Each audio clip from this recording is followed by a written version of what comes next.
দেখুন নদীর চাইতে বেশি জোরে টান আসছে দেখুন। নদীর বাঁধ ভেঙে গেছে, ওই জন্য পানিটা খালি কেবল আসছে দেখুন।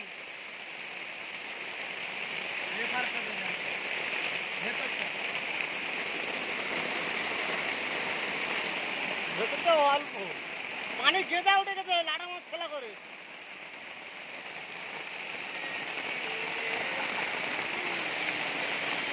দুটো লাটা মাছ ধরতে লেগেছে বসিনে, দেখতে পাচ্ছেন? বসিনে লাটা মাছ ধরতে লেগেছে, একটাও লাটা মাছ উঠিনি, তাই সব বসে আছে। একজন ফোনে দেখছে উঠছে কিনা, আর একজন ওই ছিপ নিয়ে বসে আছে। টানটা দেখুন কত দূরে আসছে।